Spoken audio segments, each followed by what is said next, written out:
is in it is the secret of all refuah, of all health. It speaks about the organs, about the organs inside of us, outside of us. All that is when they have a sickness that's you can tell by going to the right. But they say if you have kavanah and that beracha, sometimes it could help everything. You don't have to go crazy. Just asher yatzad. Takes 3 seconds. If you want to download on the phone, after tesh, just say asher yatzad. That's very important. It speaks about how we have holes in our body that are everything is very important. Think about one paragraph. It says all that. One paragraph. It pretty much says God made holes that take things in. Right. God made holes that take things out. You wouldn't be able to survive without them. Right. I mean, if you think about it for a second, if you have a balloon it's full with air and you poke one hole into it, it dies out. We are a body, we're full of air. So we have holes, and how's it possible that the air doesn't go out? And blood and everything. It's just amazing. That's one of the miracles also, is that we have holes and the fluids stay in unless we let it out. And that's also part of the mitzvah. So if we could just take a little bit, if we could all take a second tomorrow and just have kavanah for Zach's father, and that blessing. That's it. That's all we can say. Anything over that is already, better than better. But exactly. So because that's a miracle will happen. If we have that right kavanah. I mean, we do what we can. Hopefully, if we have kavanah on that, it'll help us out. Yeah. This week's parasha is speaking about Korach, right? Famous story of Korach. There's so much to speak about, and it's already very late, so I'm trying to keep you guys too long. But my style, the styles of classes that we have already. Whoever comes to the classes knows that so far we've been leading up to a certain style of class where it's a little bit of a different angle. Like Russo sent a message last week with an article from Robert Sachs saying the same. What we're speaking about also, meaning there's 2 different ways to see everything. The ways that we learn about it the regular way, and there's a way that we didn't learn about it. And I try to bring at that point because all the other stuff we can learn with other rabbi or shul. I try to bring out things that we don't really have a chance to learn about all the time. Hopefully that will give us by the way, the reason why we give this class is to show us the depth and the beauty of the Torah. Once we have the depth and the beauty, you understand how endless it is. It's an ocean that does not end. Once we know that, then you have an appreciation for it. Because if something is limited, then also your love for it is limited. But if something is unlimited, of course your love is unlimited. Correct. So one of the famous, just the background of what happened was, Korach was one of the leaders of Bnei Yisrael, and he, of course, came out with certain claims on Moshe. We're going to get into the claims and we're going to explain them, but just a general pshat, like Russo always says, just background. What happened was he came and complained about Moshe. Why are you being the leader of the whole nation? Why are you rising above? Why are you taking the power? Why are we listening to you for? Why is everything going through you and Aharon? Why can't we share the power? Why is everything going through that? And that was his main, concern, main claim. Was he one of the Medalim? No, he was not. And he actually also said things about Moshe that weren't so nice. And he got 250 men in his own machaneh, right, to go against him also. And they wanted to attack Moshe and said numerous things about him. And end up what happened was that Moshe designated, Moshe, not Hashem, Moshe said, if I am correct and if you guys are wrong, the Adamah, the land is going to open up and swallow you guys alive. Wow. Moshe did it. It wasn't Hashem. Hashem didn't say we're going to swallow you up. Moshe said, Patchad ad picha, your land should open up. One of the reasons that they say Moshe said because to show you that the Hachamim, the Tzaddikim have power to change nature. We always speak about that, how we have power to change nature. They actually changed nature. We said Yeshua held the sun. A lot of different rabbis held different nature. Moshe said if this is correct, the land's going to open up. And the land opened up and it swallowed them alive. And we know that's what happened. But there's a certain little point in there that we know about it, but we don't really delve into it. One of the points is that when they fell down, the land opened up and they fell all the way down to the bottom of the earth, to Gehenna. It says that the sons of Korach held on to a part of the, what we want to call it, a cliff or a rock, right? And they stood there. And they didn't fall all the way down. For instance, they're standing in between our world and the Gehenna, where it's open. So they were still there. The question is, far down, or like they can get back up? It says that they're there. Right. They're in a certain spot. The question is, why are they there? How'd they get there? How can they not fall down? What happened? That's the main question tonight. Who said that they were still there? Midrash says that, and the Gemara says that. And also Torah says that. If you look on the Torah, I'm going to give it to you right now. Actually, you remind me, I'm losing one book. 1 second. I'm losing the Gemara. Let's get you home. That's the one book everybody has anyways. It was in my house. I don't know. You don't have to watch it. Big Joe's. Yeah. Drool on it. Like. So this parasha speaks about how they all fell down, and mentions in the parasha that they fell down. That they all fell down. 250 fell down, including Korach. But in Parashat Pinchas, it says something very interesting. If I can find it off the top of my head. It says, "Ubnei Korach lo metu." The sons of Korach did not die. In the Torah it says it. Nuchumash, Parashat Pinchas. It says. Send me the note on In that. the Rashi or in the Chumash? No, Nuchumash. Torah Shalach. It says, "Pasuk Ubnei Korach lo metu." The sons of Korach did not die. Everyone else, 250 men, fell down to the bottom of the earth, and their sons did not die. Korach's sons did not die. Question is, what happened? Korach died. Everyone fell down. 250 men fell down, including Korach. But it says, "Bnei Korach lo metu." Question is, what happened? Why they fall down? Well, it doesn't say that they fell, it says that they died. They didn't die. And the Midrash says that they're standing on a certain place in between this world and They Gehenna. dead? No, Didn't the land close back up? they didn't. The land's still open. You're going to see tonight. So the question is, why are they still there for? So we know that everything has a deeper meaning to it. It's not just a simple thing. So first, let's speak about Korach. Why was the land swallowed? Why did he get opened up by a land? Like, what was that kind of punishment? You want to say they got burnt to death. You want to say that he fell off a cliff, or he got swallowed by water. But why Dafka does the land open up and swallow him? It doesn't sound like a normal thing, right? It's kind of, unusual.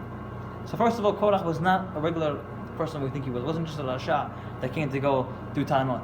And we all spoke about this, that the people in the generation, the Midbar, they were so holy. We said last week that they didn't get buried. They died and their bodies stayed the same way, intact. They weren't rotten. And they're tzaddikim. So how could Korach do something like this? It doesn't make any sense. Speak about Moshe Rabbeinu, do all these things to get the rebellion against Moshe? What's going on over here? So we're gonna bring a few points out about Korach. What was his claim? Like last week, the Menachim had their own claim. Korach had his own claim. First claim was like this. You should know that Korach had a chavruta. He learned with all the time. You know who his chavruta was? Aharon HaKohen. That was his chavruta. He was learning with all the time. It's big time. That means him and Aharon are on the same level in terms of spirituality. Moshe is the leader of Bnei Yisrael. Aharon is the brother. He's the Kohen Gadol. Korach tells Moshe Rabbeinu, I don't understand. Aharon, your brother, is the Kohen, right? But he's older. Aaron's old. Aaron's older. He says, I don't understand. You're both part of the family, right? Moshe, you're the leader of the nation. Aaron, you're the Kohen Gadol. Why not split up the power? Why not give other things to other people? I should be up there. Why? Look at what he's saying. I'm on the same level as Aaron. We're both chavrutas. We're both on the same level. Aharon, I'm not saying it. It's Korach says this. Aharon, is that number 9? Hey, Kenny. Beautiful, man. What's his last name? Maxwell? Kenny Maxwell, man. You made your 9th man. Welcome. We need a chair though. I have a chair. If not, so man, Isaac, Dad, Hey, bro. Perfect. Every house come up Now we with can edit, right? Yeah, edit.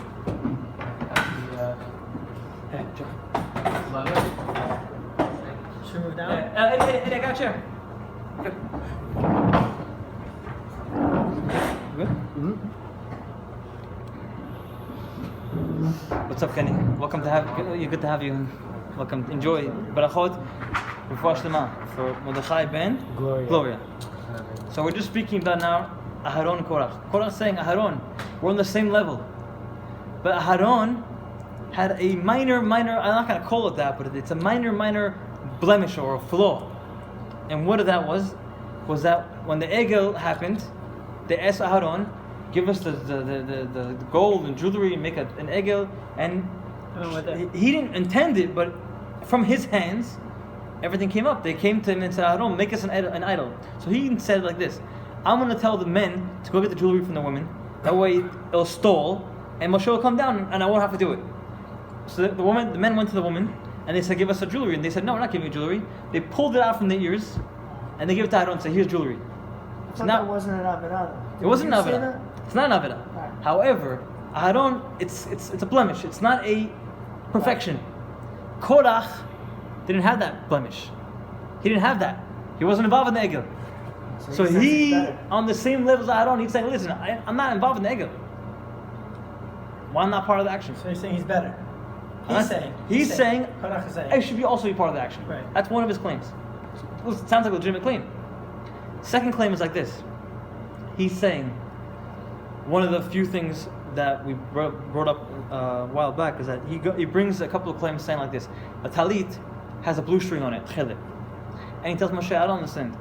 If the whole purpose of having a blue string on the tzitzit is that we can recognize that Hashem is, up in Shamayim, and his sky is blue, and his kiseh is blue, so why not make a talit that's full of blue? Why have one string, right? I don't need to have a blue string, I have a blue talit. More than that, if I have a house full of Sfarim, and I have Torah, and I have all these books, do I need mezuzah in my house? You would say mezuzah is only for people that have no books. If I have a book, I don't need mezuzah. Because the Torah has Shema Yisrael in it, I don't have to have mezuzah.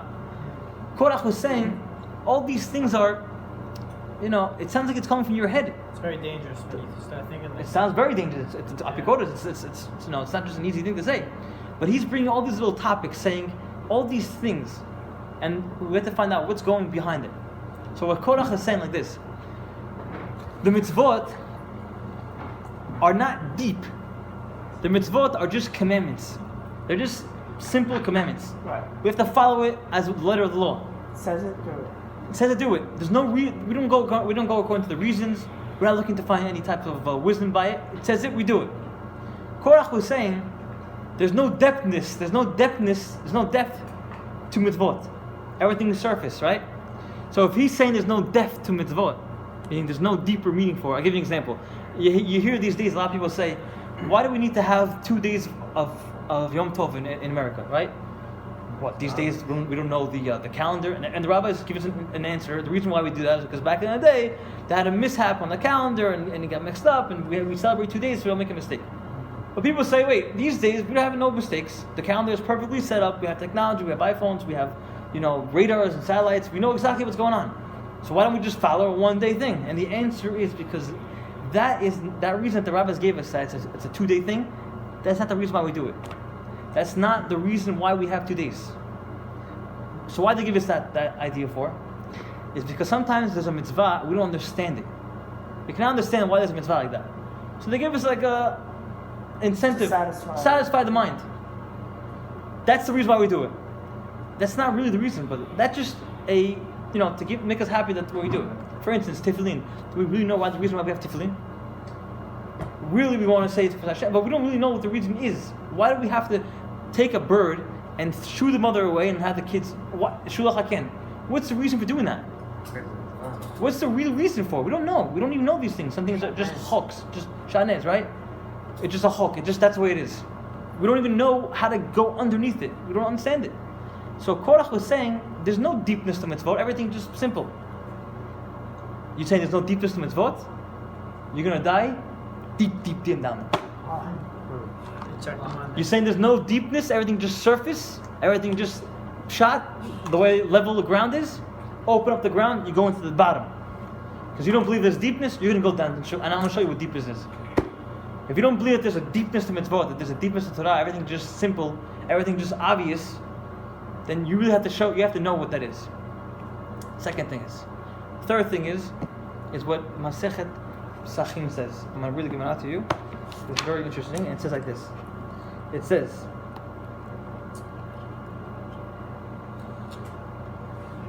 give me 1 second.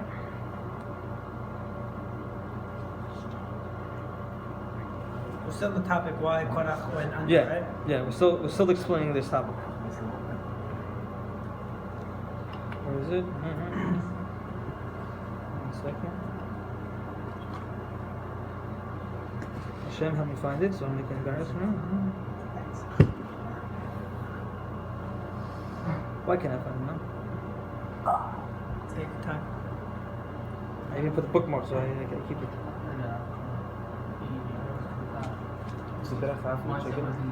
Shakol.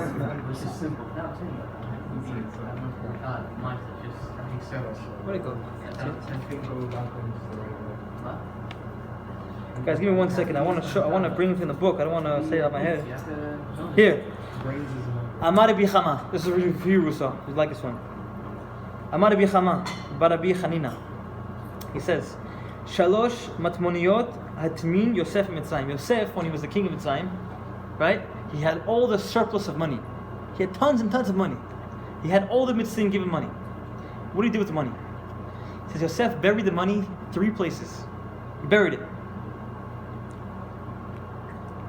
And one of them was found by Korach. Achat nitkala leKorach. One of them, Korach found this money. Is that why you're so wealthy? Right. They say Ashir Korach because of that. He found all this money. He found all that money. Yosef had all the money in Mitzrayim. He found it. The second person who found When it, did he find it? it was buried. When did he find it though? Doesn't say when. Did he rent It must have been in desert. when they were slaves. Wasn't he always powerful and rich? Maybe he was just more. This is where he gets his money from. Very nice. Next, Ve'achat nitkala leAntoninus ben Asfarius. That's the second guy. He also is very rich. And the third one, Ve'achat ginza tzadikim latidavo.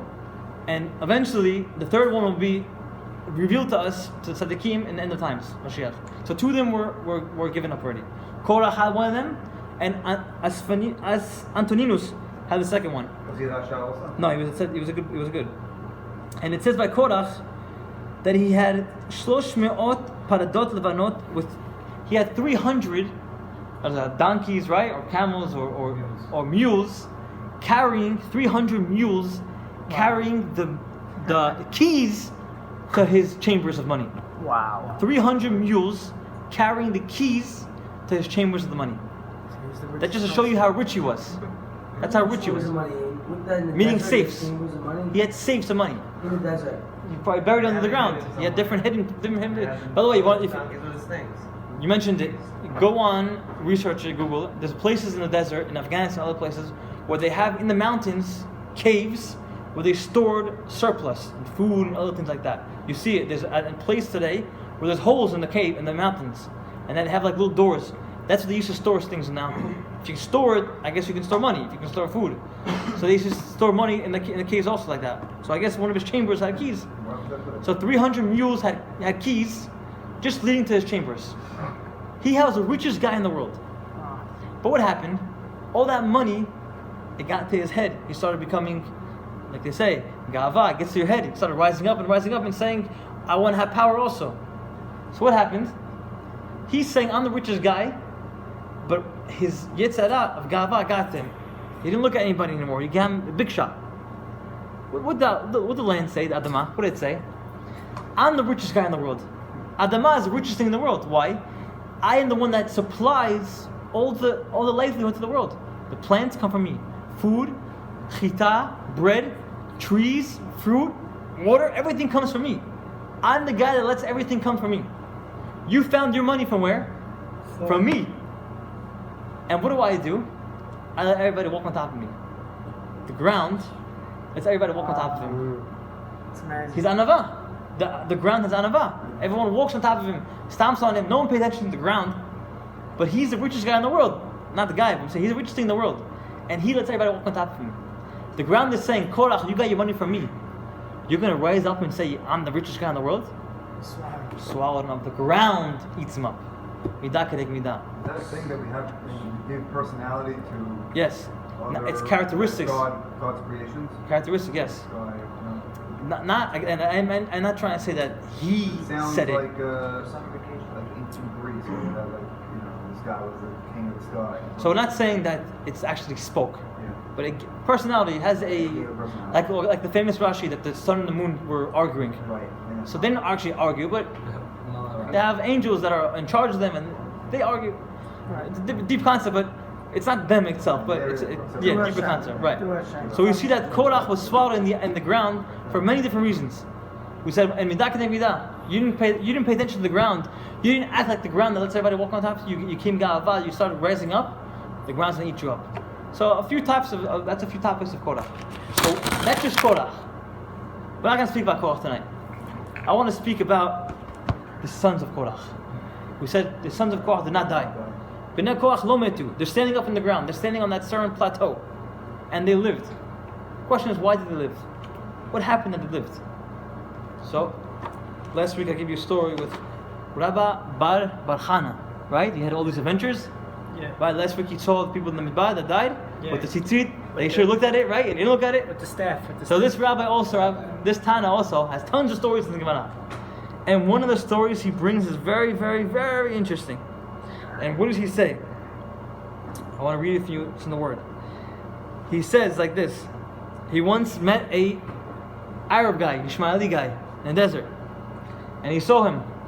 And the Ishmaeli guy tells him, you want to come with me and you want to see where the people that were swallowed up by Korach are around? Meaning, you want to see the hole? Wow. And he takes him to the hole. Baba Batra, Daf Ahmed Ayin Dalet. That's the right time. Huh? Yeah. Masechet Baba Batra, Daf Ayin Dalet. He says it.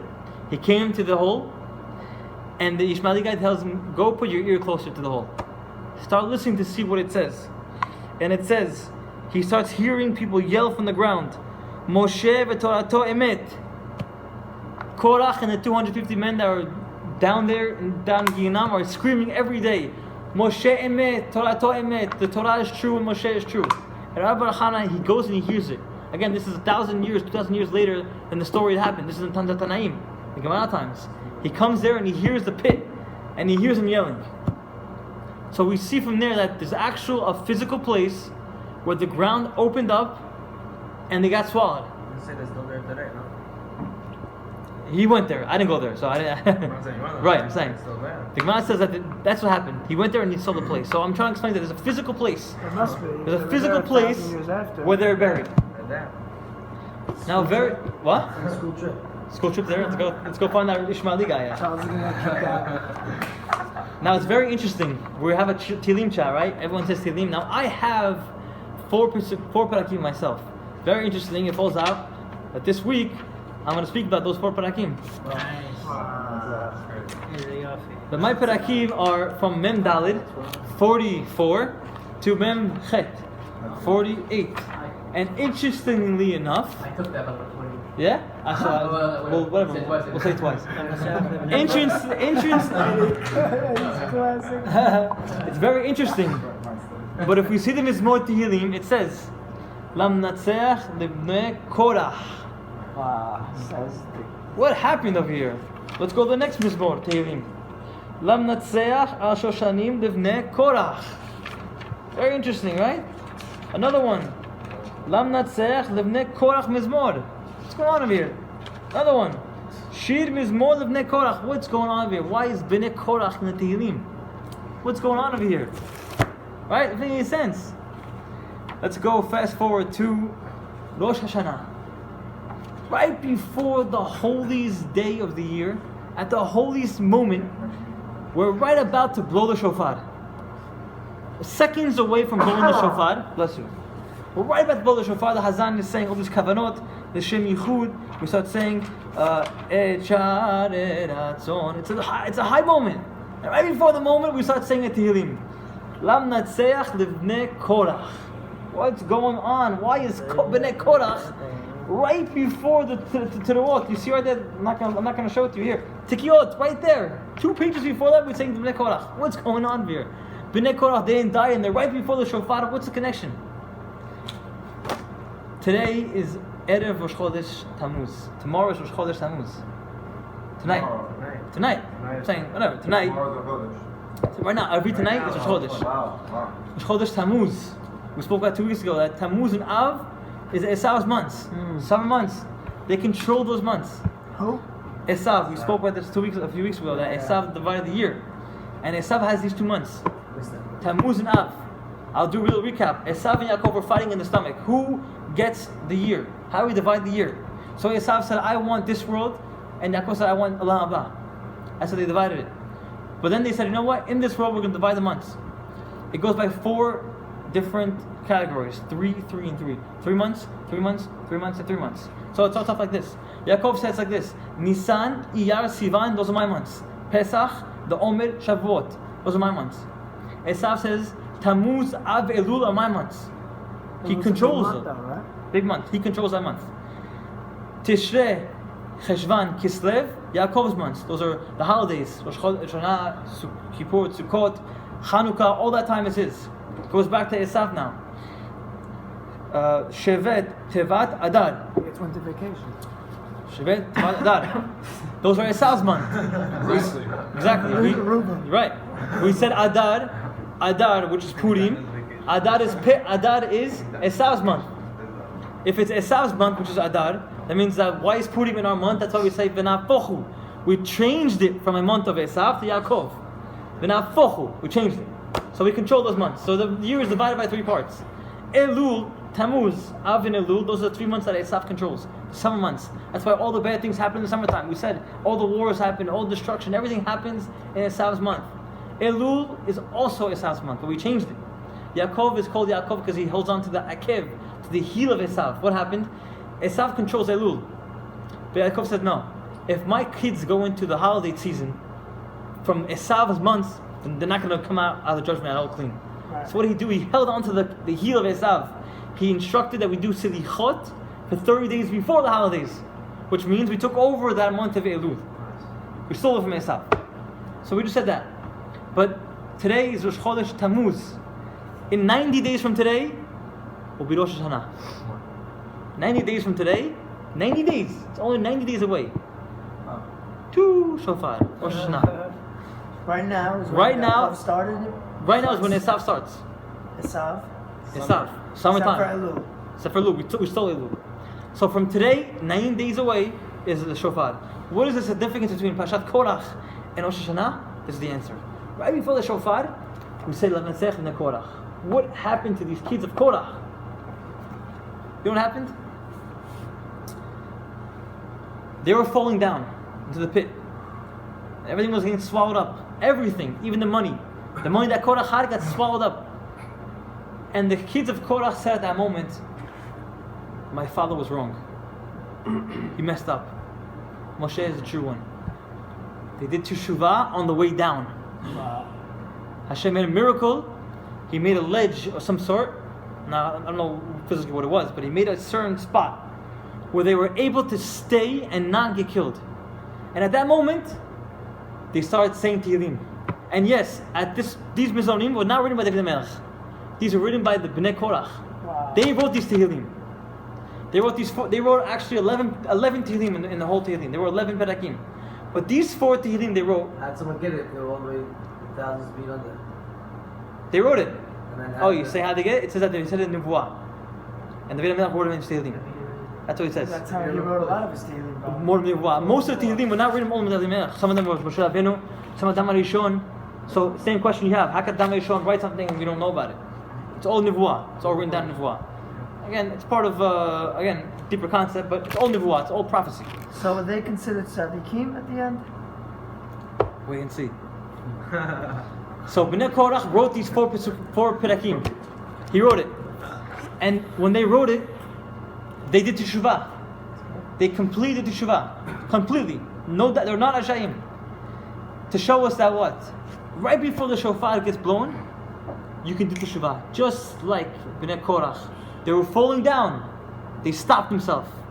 We can be in the deepest part of our sins, and at the last moment, right before the shofar is getting blown, be like the kids of Korach. Stop right before the shofar is getting blown. Stop at that moment. Teshuvah. What is a shofar? Shofar comes from the word shipur, to change, to fix. The shapeh, to fix something. That's why we blow the shofar. It's not to hear, it's so that we fix our ways. That's why the Mizmor Korach comes right before the shofar. Because they did the teshuvah, and we do the same thing. I wanted to say one chidush. It's not a long class tonight, but just one chidush. They are tzaddikim. Bnei Korach did not die. Yes, they did teshuvah, they're tzaddikim. I want to connect it to do full circle, like Russo always tells me we have to do a full circle, right? On Yom Kippur, which is the day of teshuvah, we read a very certain parasha, a very certain story. Anyone know what it is? Right before Mincha, we read a certain story. On when? On Yom Kippur, you know The it. whale. The whale, Yonah. On Yom Kippur, Russo is a tzaddik. Russo is a tzaddik. So it is? Risa. It's like a nice one. Hey, you remember it. Really, Russo knows this stuff. That's why I said Russo knows this stuff. Before Mincha is like when everyone's Right before passed out. Mincha. Yeah, my father always kills me. Yonah! Oh, you Yonah, sketch. They buy it for a lot of money. They buy it for a lot of money. My father tells me he bought it for me so I can get the shoe. A lot of money. And now we're going to find out what happened that was so much money. Yonah is said right before Mincha time, Yom Kippur, the day of Teshuvah.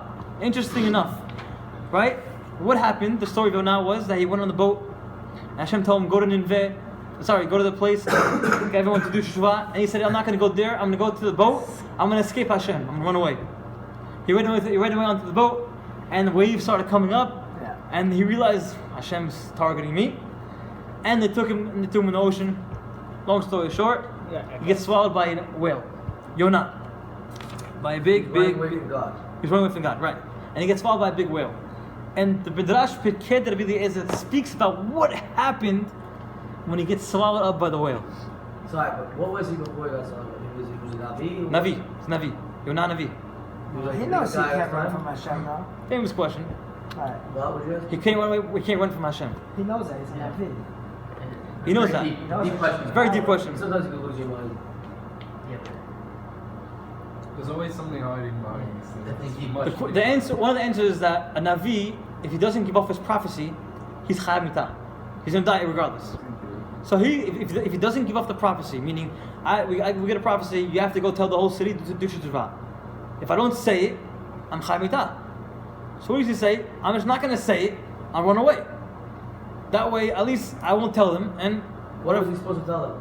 to do shuvah, the sinning, and Hashem's going to destroy the world Why was he scared to tell them? because they're going to kill him probably. No one's understood him, or whatever the reason was. Different topic. But I want to speak about what happened when he got into the actual whale. It says he got thrown into the ocean, and the whale swallowed him up. And the Midrash Pirkei Rabbi Eliezer, this is the rabbi of Rabbi Akiva, wrote a Midrash, and he explains what happened when he got inside the whale. We can't ask how do you know this because if it's That's the whole Torah, you could say that about. right, if this is a rabbi of Rabbi Akiva, we know there's no questions, right? Because Rabbi Akiva was someone. So this is what happened. He gets into the side of the whale, and it says the whale takes him on a tour of the whole entire world. Imagine the ocean. The whale is in the ocean. That's sweet. He's inside. Yonah's inside the whale, and Like one of those peepholes and somewhere there. it says that the whale had windows. Had chalonot. The whale had windows, and Yonah was seeing like a cruise ship, a submarine. He was seeing the whole world, the whole entire world. There's someone else in there too? This is what it says, the Midrash, not me. And it says here, he showed him where the waves start. There's a certain spot in the ocean where the waves start from. He showed him that spot. And he showed him all different things. He showed him Gehinom. He showed him where the end of the world ends. He showed him the where Yerushalayim, the mountains, are starting off on. And one of the places where he shows him, I'm going to read to you right now, it says, Hir'ehu Even Hashtiya, we said this a few weeks ago in the Beit HaMikdash, there's a certain rock that's water is always there, and that's where the Beit HaMikdash is actually rested upon. It says Hir'eu Even Hashtiya Kvu'a Shama. So you see the words, the video, you see my words. Bitomot, in the end, the depths of the ocean. What does it say here? Read it for me, Harry. What does it say? ובני קורח עומדים ומתפללים עליך.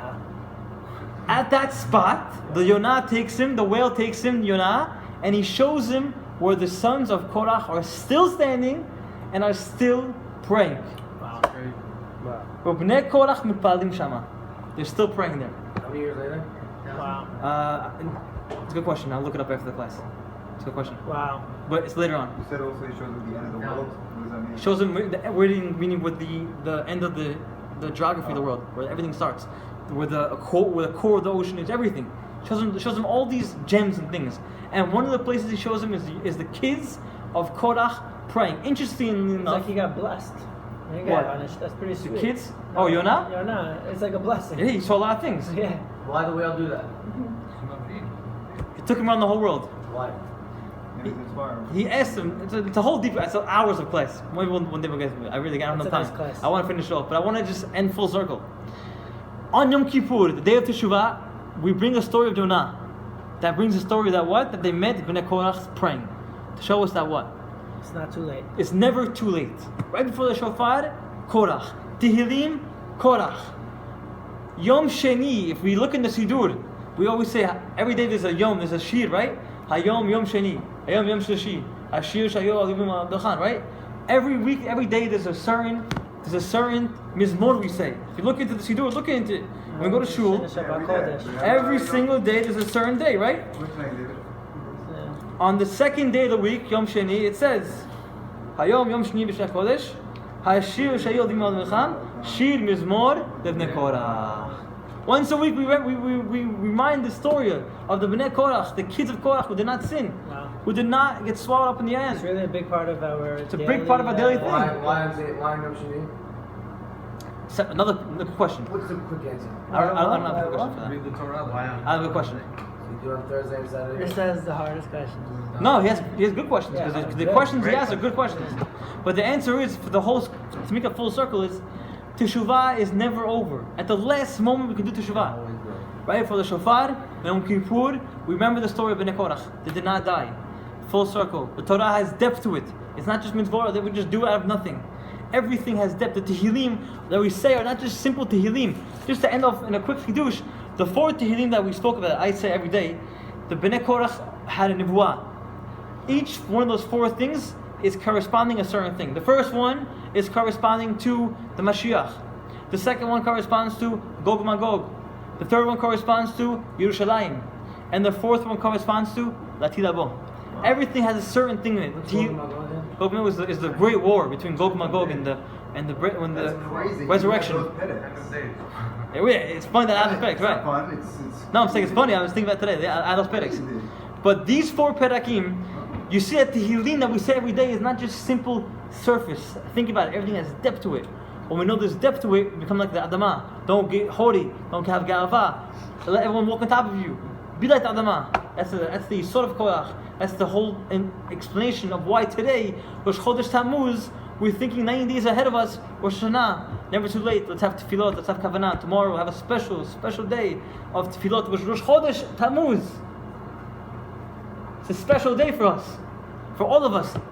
And we'll have spur and kavanot that everyone that should do. It's a special day because it's a Sabbath day. It's a Sabbath day, it's a Chodesh Tammuz. It's the start of the summer, which is the hardest times. It's 9 days away from Rosh Hashanah. We should have that thought in our mind that the whole summer is tough, yeah, but 90 days, 89 days, 88 days, have that picture of the shofar being blown. We should have that in our minds. The summer won't be so tough that way. And hopefully everyone that should need healing should be healed. Everyone that should need Yeshuot be Yeshuot. Everyone. V'chein yotzon v'nomar amen. Amen v'amen. Charles, I heard this cool thing that the Torah is like the ocean. You know, it looks flat.